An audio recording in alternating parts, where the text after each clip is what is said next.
안녕하세요. 구남식 목사입니다. 오늘 전해드릴 본문 말씀은 마태복음 15장 21절에서 28절까지의 말씀입니다. 예수께서 거기서 나가사 도로와 시돈 지방으로 들어가시니 가나안 여자 하나가 그 지경에서 나와서 소리질러 이르되 주 다윗의 자손이여 나를 불쌍히 여기소서 내 딸이 흉악하게 귀신 들렸나이다 하되 예수는 한 말씀도 대답하지 아니하시니 제자들이 와서 청하여 말하되 그 여자가 우리 뒤에서 소리를 지르오니 그를 보내소서. 예수께서 대답하여 이르시되 나는 이스라엘 집에 잃어버린 양 외에는 다른 데로 보내심을 받지 아니하였노라 하시니 여자가 와서 예수께 절하여 이르되 주여 저를 도우소서. 대답하여 이르시되 자녀의 떡을 취하여 개들에게 던짐이 마땅하지 아니하니라. 여자가 이르되 주여 올소이다마는 개들도 제 주인의 상에서 떨어지는 부스러기를 먹나이다 하니 이에 예수께서 대답하여 이르시되 여자여 내 믿음이 크도다. 내 소원대로 되리라 하시니 그때로부터 그의 딸이 나으니라. 내 믿음이 크려면 지난주에 이어서 믿음에 대한 시리즈입니다. 주는 오늘 본문에 한 여인을 향해서 내 믿음이 크다고 칭찬하고 있어요. 이 부분을 영어 성경을 보니까 믿음이 크다는 말을 메갈레 피스피스라는 말로 쓰고 있어요. 메갈레라는 말은 메가톤급이라는 거예요. 그냥 단순한 믿음이 아니에요. 메가톤급의 엄청난 믿음, 이 여인이 그런 믿음을 소유하고 있다는 말입니다. 우리 믿는 사람들이 신앙을 갖게 되면서 제일 먼저 묻는 질문이 있어요. 그건 믿음이란 뭘까? 어떻게 해야 잘 믿는 거고 어떻게 해야 그 믿음이 자랄 수 있을까? 이 믿음은 손으로 만질 수 있는 성질의 것도 아니요. 눈으로 볼 수 있는 것도 아닙니다. 자로 잴 수도 없고 무게로 달 수 없어요. 형이상학적인 거예요. 지금 여기서 가나안 여인과 유대인 지도자들과 비교하고 있는 거예요. 1장 1절에서 20절까지를 보세요. 여기에 누가 나타납니까? 바리새인과 서기관들이 있어요. 이들은 나름대로 난다 긴다는 사람이에요. 종교적 지도자입니다. 제법 배웠다는 사람이고 스스로 특권 계급이라 생각하는 사람들이에요. 그런데 말이 그렇지 하나같이 형식주의자들이요 외식주의자들이었어요. 입술로만 하나님을 외치지 진정으로 하나님의 뜻이 뭔지 모르는 사람들이었습니다. 예수님은 하루 종일 이들과 시달림을 받으니 골치가 아팠어요. 피곤했어요. 좀 쉬고 싶었습니다. 그래서 도시를 떠나 한적한 시골로 내려가시는 중입니다. 여기서 만난 가나안 여인, 전설에 의하면 이 여인의 이름은 유스타였고 딸의 이름은 베레니케라 불렀대요. 굳이 여인의 이름을 밝힐 필요도 없겠지만 이 여인을 가나안 여자라고 밝힌 건 그 오만보도한 유대인과 비교하기 위한 거였어요. 또 중요한 사실은 구원의 복음은 유대인에게만 해당되는 게 아니고 이 구원이 유대인의 전매 특허가 아니고 이방인에게도 확장될 수 있다는 걸 암시해주는 대목이라 할 수 있습니다. 문제는 내 믿음이 크도다 하는 엄청난 폭탄 선언이에요. 복음서에 보면 예수께서 훌륭한 믿음을 가진 사람들을 향해서 칭찬하셨던 경우가 몇 차례 있습니다. 어느 백부장의 믿음을 가리켜서 이스라엘 중에서도 이만한 믿음은 만나보지 못했다 그러셨고 비싼 형유가 든 옥합을 깨뜨려 바라본 여인의 행실을 가리켜서 믿음이 좋다고 극찬하신 일이 있습니다. 그런데 이상한 건 유대 사람으로서 믿음이 크다고 칭찬받은 사람이 하나도 없다는 거예요. 백부장은 로마인이요 향유를 부은 여인은 가나안 여인입니다. 세상에서 가장 낮게 취급되는 사람이 예수님께 와서 가장 높임을 받는다는 거예요. 오늘 본문에 나오는 가나안 여인 또한 시쳇말로 별 볼 일 없는 여인입니다. 마가복음 7장에 나타난 병행된 기사를 보니까 이 여인은 본래 헬라인으로 수라보닉의 족속이에요. 그는 이방인 중에 이방인이요, 유대인으로 봐서는 옛 원수주간입니다. 자, 그런 여인이 주님께 왔어요. 자기 딸 병을 고쳐달라 합니다. 이 딸이 아주 흉악한 귀신에 걸렸다는 거예요. 자, 이런 사람을 고쳐줘야 할까요? 말아야 할까요? 그런데 여기 본문에 전개된 대화의 내용들을 보세요. 이 속엔 극적인 장면들이 많이 나옵니다. 이 여인은 많은 사람들로부터 멸시, 천대, 모욕을 당해요. 아마 보통 사람 같으면 이런 무시를 당하느니 차라리 그냥 돌아가겠다고 할 겁니다. 그런데 끝내는 자기 딸이 낫게 될 뿐 아니라 너 같은 큰 믿음을 본 적이 없다고 크게 칭찬까지 하셨어요. 자, 이 여인의 믿음의 비밀은 도대체 뭘까요? 우린 이 여인과 주님과의 대화 속에서 그 실마리를 풀어나가야 할 줄 압니다. 이 여인이 주님을 처음 만나서 외쳤던 말이 있어요. 그게 뭡니까? 22절에 나와 있죠. 주 다윗의 자손이요. 주님이 이 말 듣고 어떠셨을 것 같습니까? 아마도 짐작컨대 깜짝 놀라셨을 거예요. 우리도 생전 처음 보는 사람이 날 알아보면서 당신 고향은 어디고 조상은 누구며 지금 무엇하는 분이라고 말한다면 깜짝 놀랄 겁니다. 뿐만 아니라 내 성격, 내 취미, 내 능력까지 다 알아맞히고 있다면 놀라지 않을 수 없는 거예요.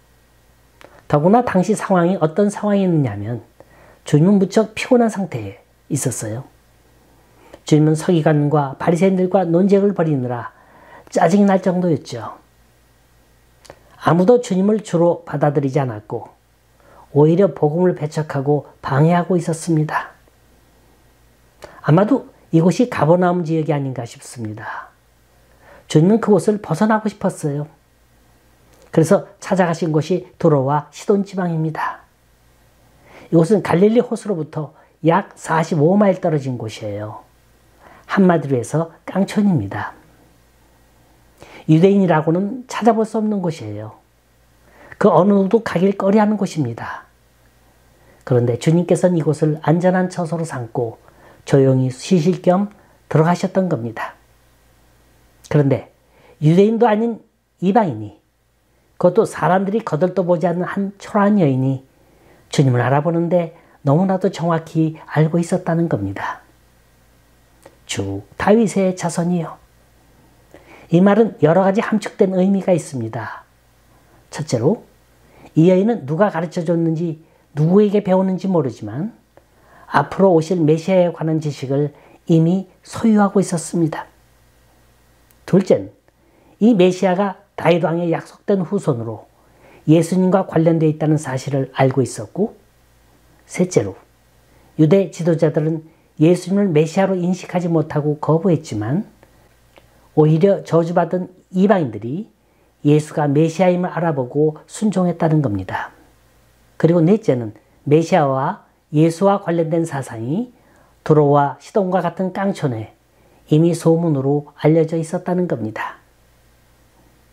예수께서는 주 다윗의 자손이요 라는 말을 듣고 깜짝 놀랐지만 내심 기뻐했습니다. 모르긴 해도 이때 이미 주님은 이 여인의 소원을 들어주시리라 결정하셨을 것 같아요. 근데 얘기의 전개는 전혀 반대 방향으로 흘러갑니다. 이 여인의 고백이 믿음으로 인정받기까지는 몇 가지 수순이 필요했습니다. 다시 말해서 믿음의 길은 수많은 장벽과 장애를 넘어가야 한다는 거예요.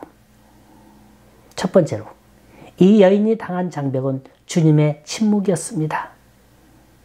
23절 처음 부분을 보세요. 예수는 한 말씀도 대답하지 아니하시니 라고 기록하고 있습니다. 가난한 여자가 안타까운 마음으로 절박한 문제를 호소할 때 주님께서는 침묵으로 일관하셨어요. 아무리 외쳐도 대답이 없습니다. 이처럼 안타깝고 답답한 일은 없는 거예요. 무언가 말을 던졌으면 가타부타 응답이 와야 할 텐데 조용해요. 침묵이 흘러요. 과연 이게 무시를 뜻하는 걸까? 이게 이 여자가 넘어야 할 첫 번째 장애물이었습니다. 둘째는 제자들의 태도예요. 예수님께서 이 여인을 상대하지 않고 계시니까 이번엔 오히려 제자들이 거들고 나섭니다. 주님, 저 여자가 우리 뒤에서 계속 쫓아오면서 소리를 지르니 어떻게 해서 좀 보내시죠. 귀찮으니까 적당히 해서 떼어버리자는 그런 말투입니다. 지금 제자들이 이 여인에게 방해꾼 노릇을 하고 있는 거예요. 얼마나 미웠을까요? 얼마나 야속했겠습니까? 도와줘도 시원찮을 텐데, 함께 거들어줘도 성이 안 차는데 이젠 아예 소망의 순까지 잘라버리는 거예요. 우린 이런 경우 종종 경험합니다. 믿지 않는 사람이 우리를 괴롭히는 게 아니에요. 잘 믿는 사람이에요. 먼저 믿는 사람이에요. 기득권을 가진 사람입니다. 텃세 부리는 거예요. 난 잘 믿어보려고 하는데, 난 열심히 믿으려고 하는데 보이지 않는 힘이, 보이지 않는 소리가 자꾸 괴롭히는 거예요. 이유 없이 자꾸 깔아눌러요. 무시해요. 이게 어디가 늘었겠습니까? 다 있습니다. 세상사 모든 일이 가진 자, 누린 자, 행세하는 자에 의해서 움직이고 있어요. 문제는 이 장애물을 뛰어넘는 사람만이 인생의 고지를 점령할 수 있다는 겁니다. 세 번째로, 이 여인의 믿음이 참된 믿음으로 인정받기까지 거쳐야 할 난관 중에서 가장 힘들었던 건 주님의 직접적인 거절입니다. 24절을 보세요. 주님께서 한참 동안이나 침묵을 지키고 계시다가 제자들이 떠드는 바람에 드디어 입을 여십니다. 나는 이스라엘 집에 잃어버린 양 외에는 다른 데로 보냄을 받지 아니하였노라. 이건 여인을 향한 말씀 같지가 않아요. 아마도 제자들이 너무나도 상황 판단을 모르니까 은근히 제자들의 믿음을 걱정해서 하신 말이 아닌가 싶습니다. 그런데 이 여인은 그 말이 기뻤던 거예요. 주님이 드디어 입을 여셨습니다. 그동안 주님의 반응, 주님의 눈치만 보고 있었어요. 그 순간을 비집고 가나안 여인이 뛰어듭니다. 적어도 주님께서 입을 여셨다면 무슨 길이 열릴 거라는 기대가 있었어요. 그래서 무조건 그 앞에 무릎을 꿇었어요. 간청합니다. 주여, 저를 도우소서. 여기서 전혀 예상치 않았던 일이 벌어집니다. 자녀들의 떡을 취하여 개들에게 던짐이 마땅하니라. 얼른 들으면 예수님이 이렇게 찰 수가 없어요. 냉정할 수가 없습니다. 아주 쌀쌀해요. 아무리 이방 여인이라도 그렇지 사람을 개에 비교해서 말할 수 있겠습니까? 조금 납득이 가질 않아요. 사마리아 여인이나 로마 백부장에겐 그렇게도 믿음의 확신을 심어주던 분이 이 여인에게 그렇게까지 매몰차게 대해야 할 이유가 뭘까? 그런데 원어를 살펴보면 그것에 대한 오해가 쉽게 풀리게 됩니다. 히라보 원문을 보면 계란 단어가 두 가지로 사용되고 있어요. 하나는 퀴온이라는 단어예요. 이건 경멸적인 의미에서 쓰여진 단어입니다. 보통 들개나 거리를 어슬렁어슬렁 다니는 사나운 개를 퀴온이라 그래요. 그런데 여기에 기록된 개라는 말은 퀴온이 아니라 퀴나리온이라 이렇게 써 있습니다. 이건 애칭이에요. 애완용개, 파피, 강아지를 말하는 겁니다. 말이란 표정과 억양에 따라서 그 끝이 전혀 다를 수 있습니다. 흔히 우리가 아주 예쁘고 앙증맞은 어린이를 보면요. 아유, 요 얄미운 것 같으니 하면서 볼따구로 착 꼬집어주죠. 그건 진짜 미워서 그런 게 아니죠. 예쁘다는 표현을 그렇게 한 겁니다. 반어법이에요. 이 퀴나리온이란 애정의 표현 속엔 주님은 오랜 침묵을 하시는 동안 이 여인의 표정을 지켜보고 계셨다는 겁니다. 참 볼수록 예쁜 거예요. 볼수록 대견한 거예요. 그렇게 무시당하고 멸시당하면서까지 끝까지 주님 앞에 매달리는 겁니다.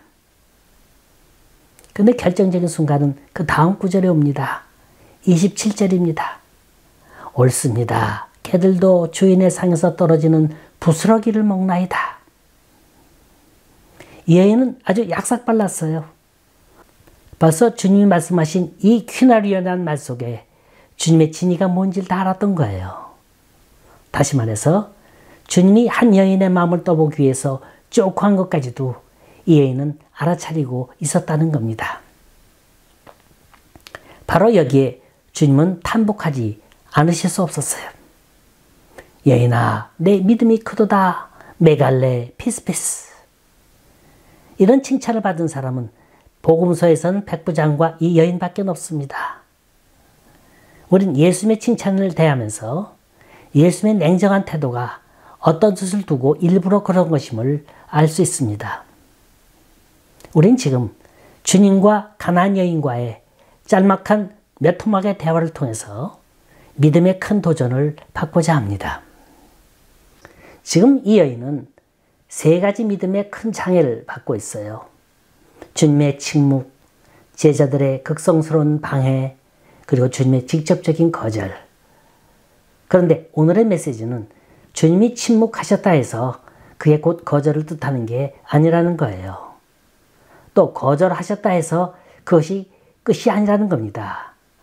주는 그 과정을 통해서 우리의 믿음을 진단하고 계신 겁니다. 문제는 우리의 믿음이 커지기까지 어떻게 시험과 방해와 고난을 잘 헤쳐나가느냐, 바로 이거예요. 본문의 가나안 여인은 그 길을 아주 친절하게도 잘 제시해주고 있습니다. 첫째, 주님이 날 몰라준다 할지라도 나는 주님을 따르겠습니다 하는 고백입니다. 이 여인에겐 스스로만이 느끼는 컴플렉스가 있었어요. 나는 이방 여인이다. 나는 멸시받는 사람이다. 나는 천한 사람이다. 라는 자아의식이에요. 그럼에도 불구하고 나 같은 사람까지도 주님은 도와주실 거다. 이런 확신이 아주 대조를 이룹니다. 처음엔 주님은 응답하시지 않았어요. 주님은 이 여인의 가슴 속에 있는 어떤 열등의식, 일종의 컴플렉스들을 테스트해보고 싶으셨을 거예요. 과연 이 여인이 그런 것들을 잘 극복할 수 있을까? 침묵으로 지켜보고 있었다는 겁니다. 그러나 이 여인은 침묵 앞에 물러서지 않았죠. 예수님께서 마침내 말씀하시리라 확신했어요. 자신의 간구를 들으실 줄로 믿고 기다렸습니다. 이렇게 인내하며 기다리는 것, 이게 믿음입니다. 세상에 주님이 어떤 분입니까? 한 마리 길 잃은 양을 찾아서 밤새워 먹을 것도 잊어가면서 찾아다니는 분입니다. 근데 일부러 주님 품으로 찾아오는 양을 왜 마다하겠습니까? 이처럼 반갑고 이처럼 좋은 일이 어디 있겠어요? 주님이 날 몰라주는 게 아닙니다. 오히려 내가 주님께 망설이고 있는 거예요. 주 다윗의 자손이요 라고 외치기만 하면 이 속에 모든 해결의 길이 열려 있습니다. 믿음이란 고백이에요. 난 이렇게 약합니다. 난 이렇게 어리석습니다.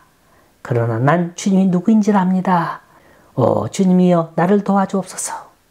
이런 진실된 고백이 가장 큰 믿음으로 가는 길임을 믿으시기 바랍니다.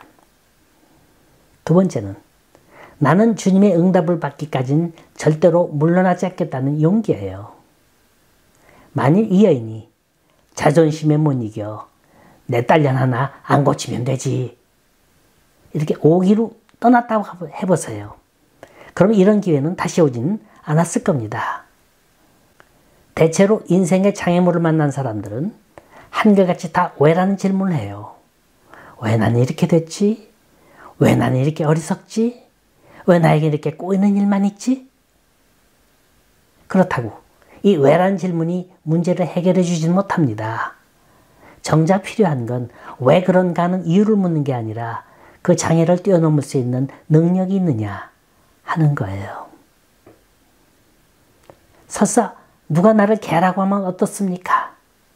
이게 아니라고 부정할 때 문제가 오는 거예요. 부모가 자식을 사랑해서 매를 들었는데 자식이 잘못했다고 더 때려달라고 머리 들이밀고 나오면 부모는 더 이상 때리지 못합니다. 이 여인은 이미 자기 긍정을 했어요. 옳습니다. 나는 죄인입니다. 물론 더럽습니다.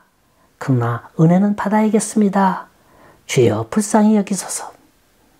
이때 주님의 긍휼도 능력도 기적의 역사도 일어나게 되는 겁니다. 세 번째로, 이 여인은 자신을 위해서 멸시를 받는 게 아니라 딸을 대신해서 그 매를 맡고 있다는 거예요. 다시 말해서 중보기도의 위대함을 말하고 있습니다.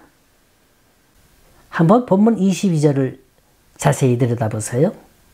주 다윗의 자손이여 나를 불쌍히 여기소서. 내 딸이 흉악하게 귀신이 들렸나이다.